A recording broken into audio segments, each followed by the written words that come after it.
Hola amigos de Blaze Ministries, nuevamente somos Rafael y Adriana desde Estados Unidos trayéndole a ustedes la enseñanza de las Escrituras para que podamos entender lo que Jesucristo hizo por nosotros hace más de 2000 años en la cruz.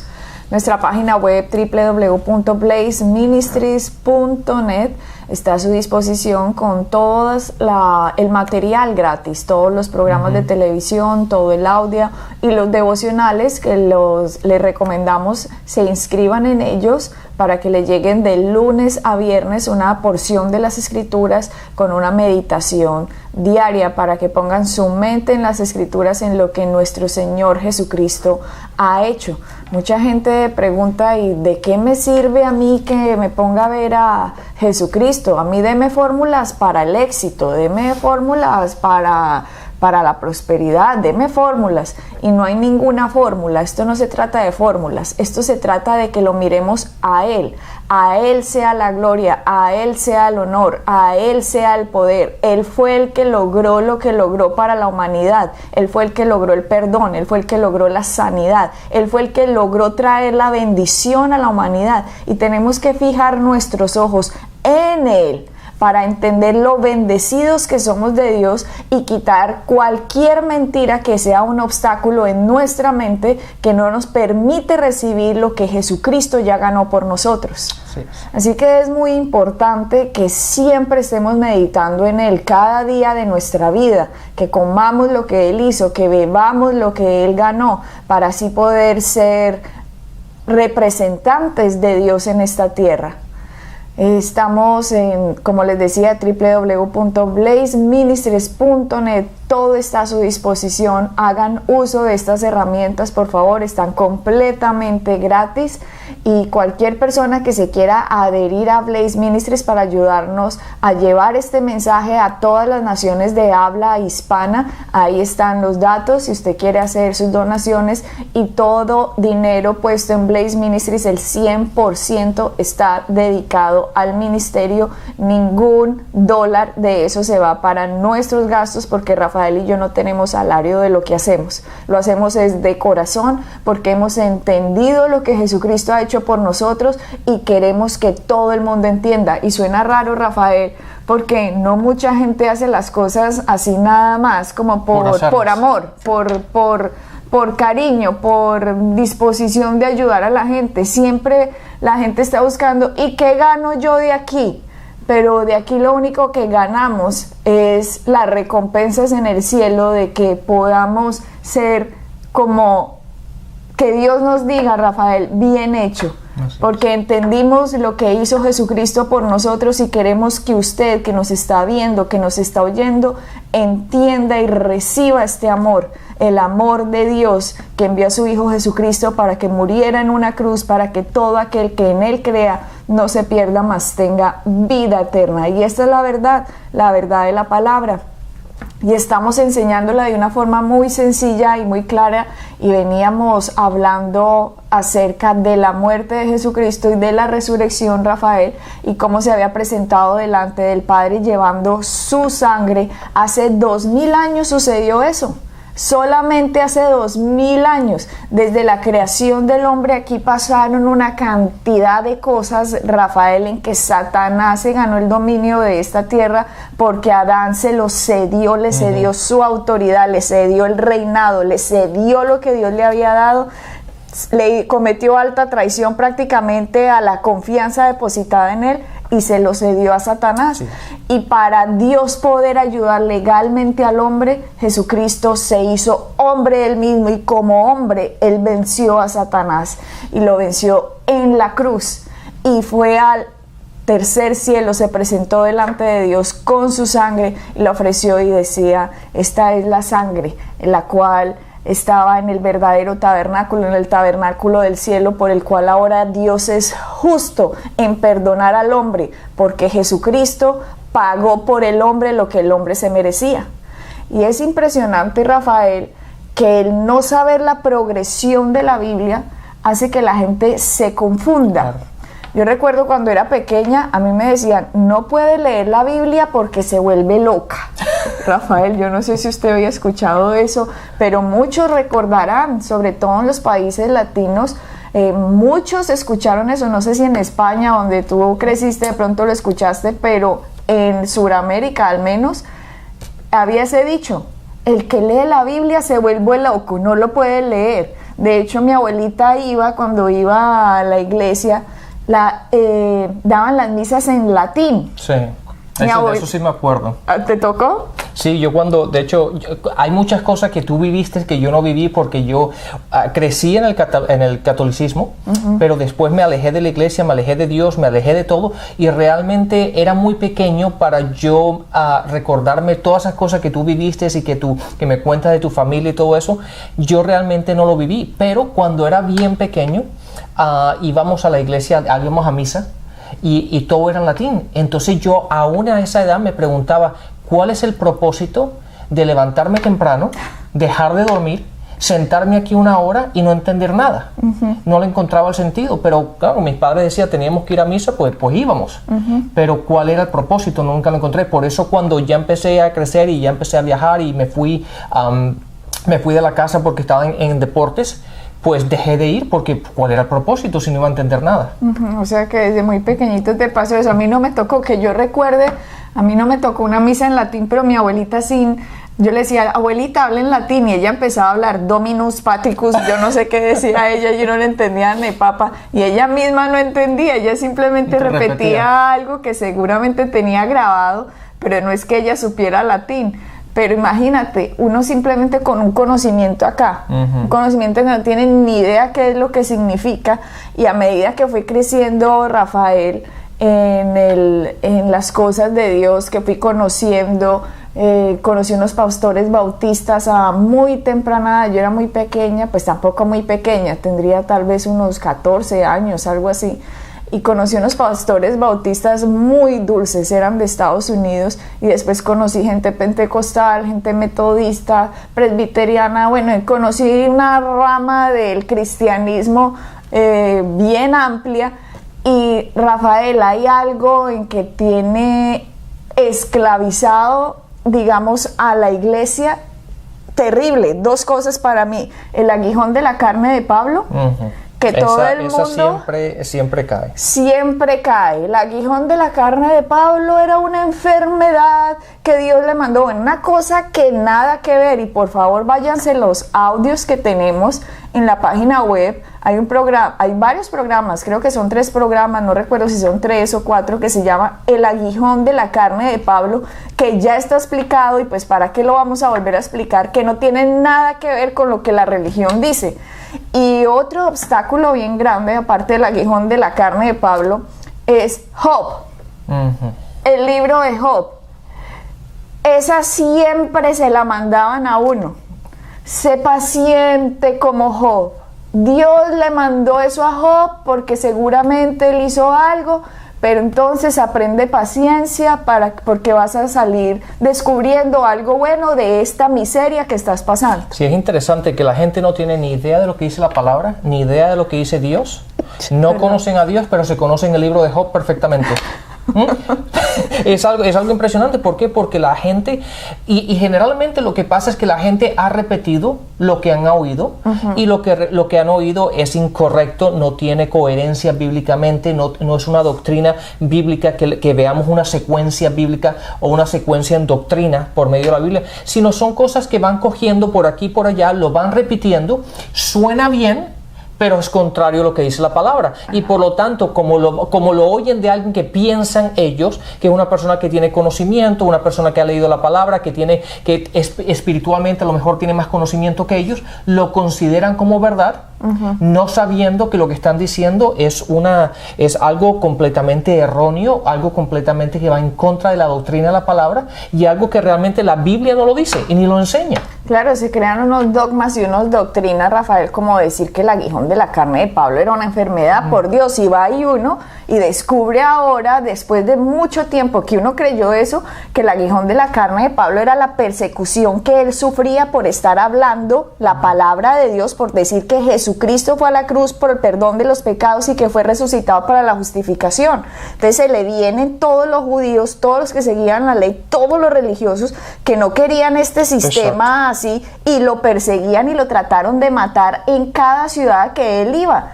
De hecho, muchos se juraron entre ellos, dice la palabra, no vamos a comer nada hasta que matemos a Pablo. Tenemos que quitar esta lacra que nos está dañando nuestra religión. Y resulta que no estaban comprendiendo por Dios que esto era una evolución, que el Antiguo Testamento era una sombra de lo real que se iba a venir, y lo real era Cristo. Todos los judíos, todo animal puesto sobre el altar, toda oveja, todo toro, todo sacrificio estaba apuntando a que miraran al sacrificio real que iba a ser Jesucristo en la cruz.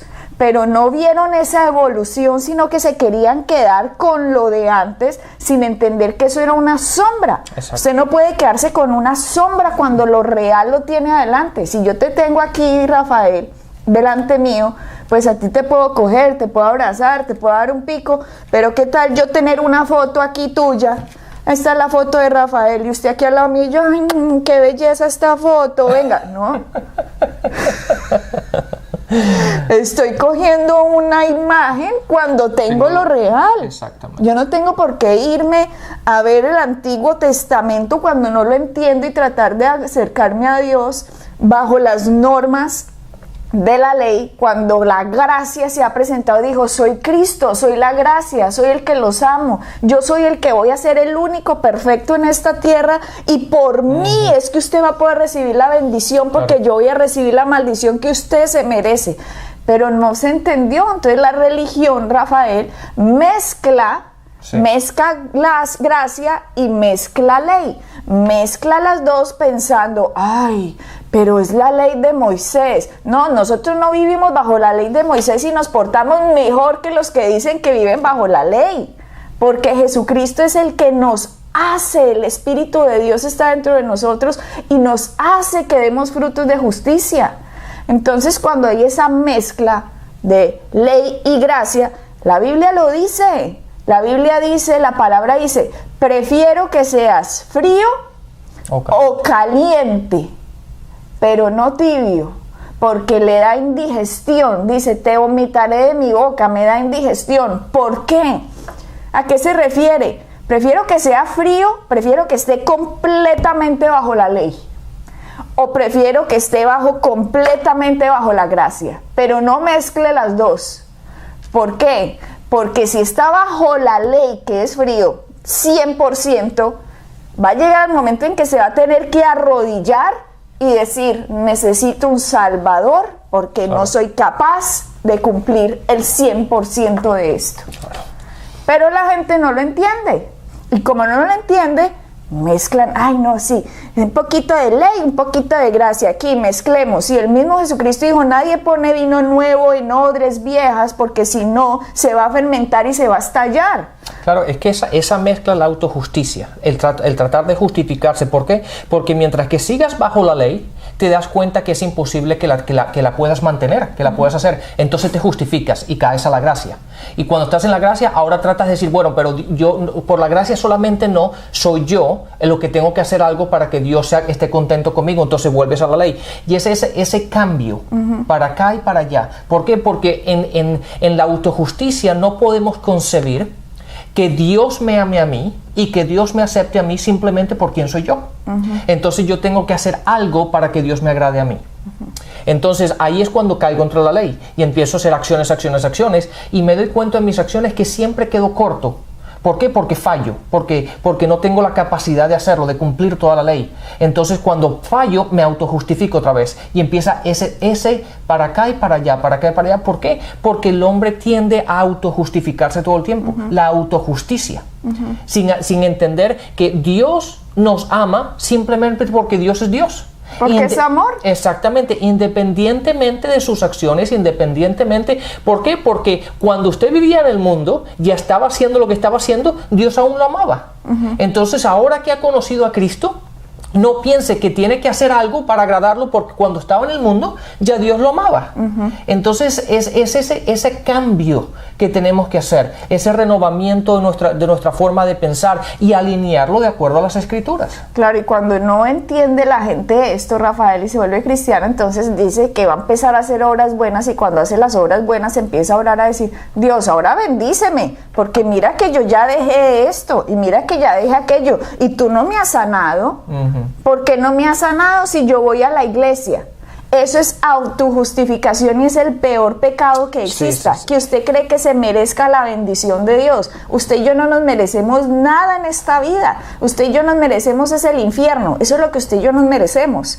Pero gracias a su gracia, que Jesucristo pagó en una cruz, lo que usted y yo nos merecemos, ahora podemos recibir lo que Jesucristo se merecía, que era la bendición. Así que mis obras no son para obtener absolutamente ningún beneficio de Dios. Mis obras simplemente son el resultado de que mi naturaleza pecadora fue cambiada a naturaleza de justicia cuando yo nací de nuevo y he empezado a entenderlo, y mi mente se fue renovando esas verdades de la palabra. Por lo tanto, mis acciones ahora son coherentes con mi naturaleza, sin esfuerzo, no para tratar de agradar a Dios, sino porque eso es lo que yo soy. Si yo soy un árbol de mangos, pues tengo que dar mangos. Yo no tengo por qué dar limones. Y si yo soy naturaleza de justicia, mis obras son buenas porque he entendido quién soy en Cristo. Pero entonces, cuando no se entiende la progresión de la Biblia, que va apuntando todo a Cristo, todos los libros, los 5 primeros libros de la Biblia, después nos vamos a todos los profetas, nos vemos el libro de los que escribió David, los Salmos, la mayoría fueron escritos por David, o Eclesiastés, bueno, Job, todos los libros apuntaban al Redentor que iban a venir, que era Jesucristo. Y ahora que nosotros tenemos ya el Redentor, Él ganó algo maravilloso al presentarse delante de Dios después de que resucitó, pero la gente piensa: sí, resucitó por allá hace 2000 años, pero no entienden qué fue lo que pasó en el universo.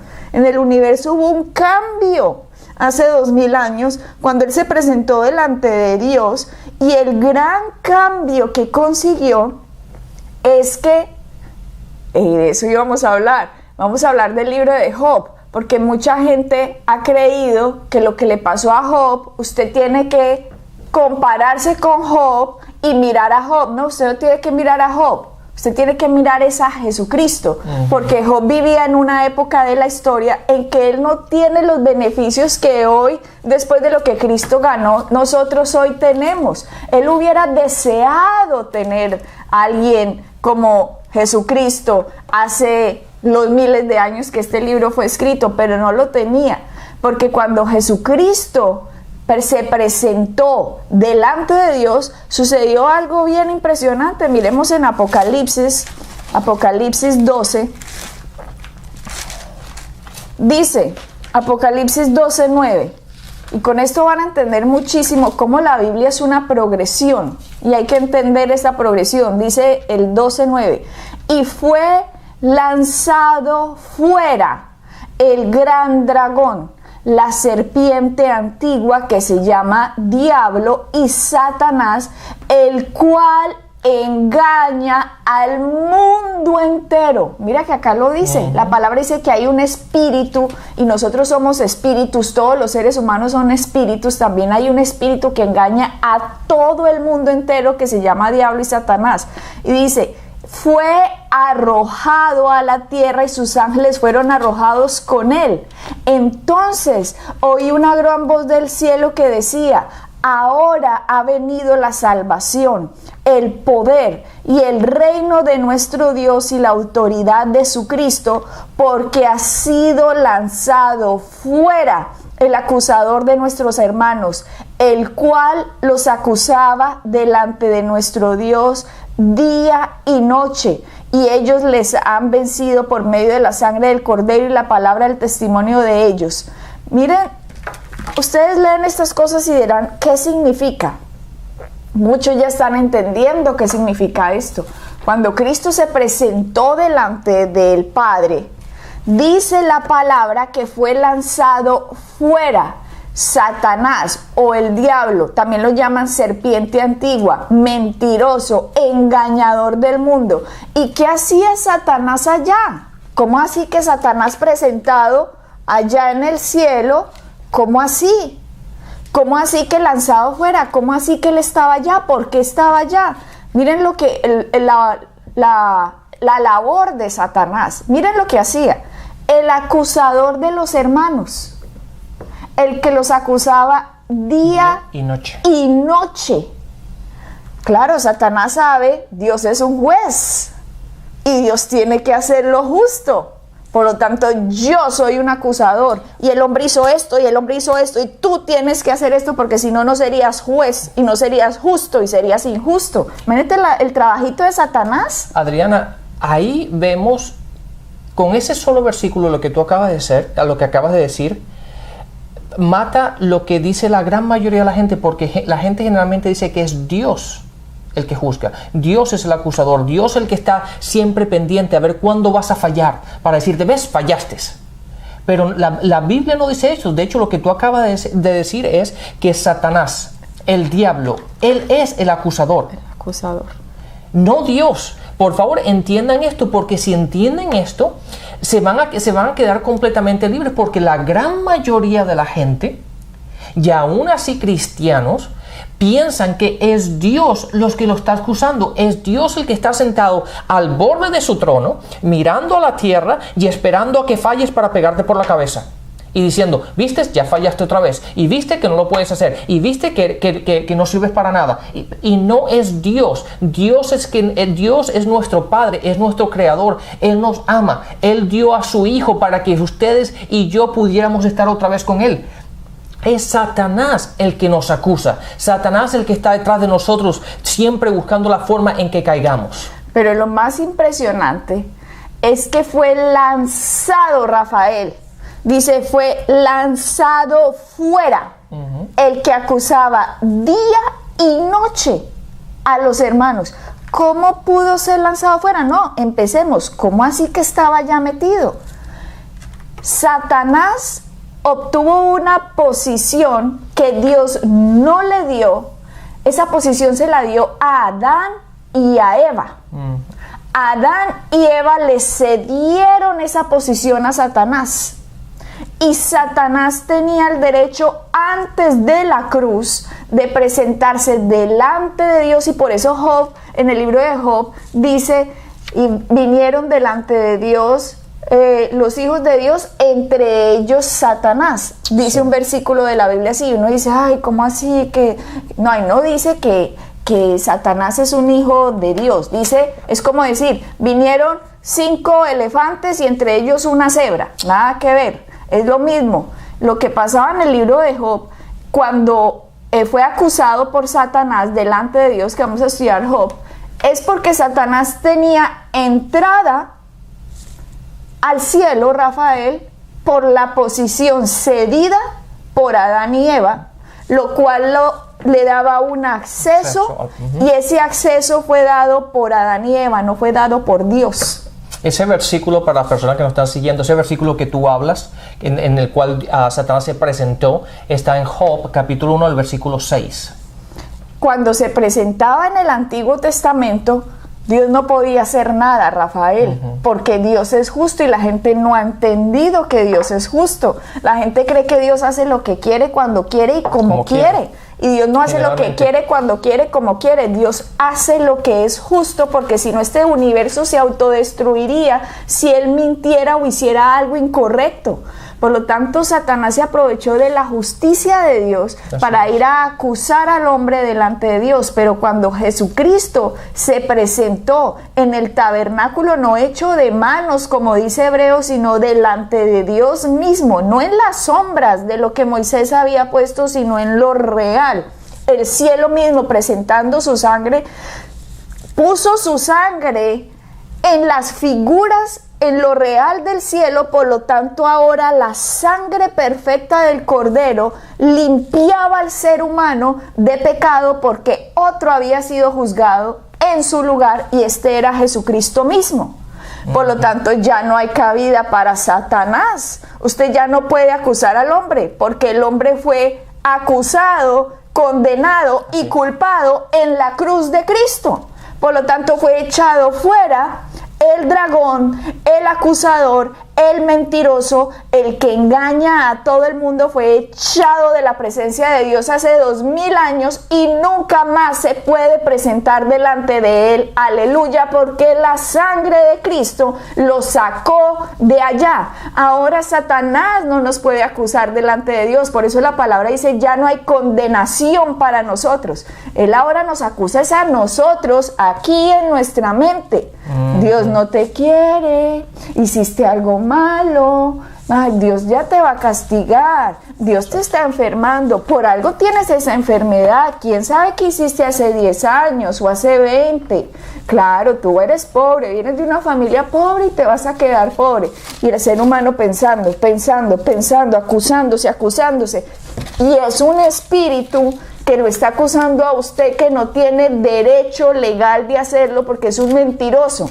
Exacto. La verdad es que Jesús ya pagó por usted la culpa, la condenación, la muerte, fue al infierno, fue resucitado, se presentó delante de Dios, sacó a Satanás de allá y ahora Satanás no tiene derecho de acusar al hombre delante de Dios, pero el hombre no lo sabe, no ha recibido los beneficios de lo que Jesucristo ganó, sigue en este mundo respirando porque no entiende las leyes del universo que están escritas en la Biblia y se está perdiendo de lo que emana, se está perdiendo de la vida de Dios por no entender esto. Exactamente, Adriana, tengamos una cosa muy clara, que Satanás solamente tiene una herramienta con la cual nos puede afectar. Generalmente la gente va a Juan 10:10, que dice que el ladrón viene para robar, matar y destruir. Pero esas tres cosas las hace con solamente una herramienta, y esa herramienta es el engaño. Y lo vemos constantemente. De hecho, de la única manera como él obtuvo lo que obtuvo fue por el engaño que hizo en Génesis en el capítulo 2, el capítulo 3.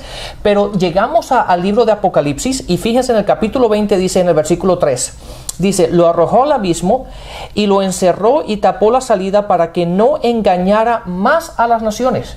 No para que no matara, no para que no destruyera, para que no engañara. Eso va a pasar en el milenio. Exactamente. Ahora bajamos un poquito más al versículo 7 en el mismo capítulo y dice, y cuando se cumplan los 1000 años, Satanás será liberado de su prisión y saldrá para engañar a las naciones. Entonces es un engañador, un mentiroso, esa es su esencia. Esa es la única herramienta, Adriana, que tiene. Satanás, la única herramienta, lo único que él puede utilizar es lo que tú acabas de decir. Mientras que él te pueda engañar en tus pensamientos y te ponga una idea contraria a la palabra, él te tiene. Te tiene. Y el resto lo haces tú. Él te roba, te destruye, te mata por las acciones que tú dices, por las palabras que salen de tu boca. Y él lo único que ha hecho ha sido engañarte, darte un pensamiento contrario a lo que dice la palabra, y eso es lo que él ha utilizado para destruirte. Hace 2000 años Dios no ha escuchado una acusación de Satanás en contra del hombre, y el hombre no lo sabe por culpa de la religión. Y es que me da una rabia porque tenemos que ser libres y entender estas verdades, que Jesucristo vino para hacernos libres. Enamórense de Cristo, entiendan lo que Él hizo y vivan la vida de bendición que Él ganó para nosotros. Bueno, Adriana, hemos llegado al final de este programa, así que bendiciones y hasta la próxima. Bendiciones.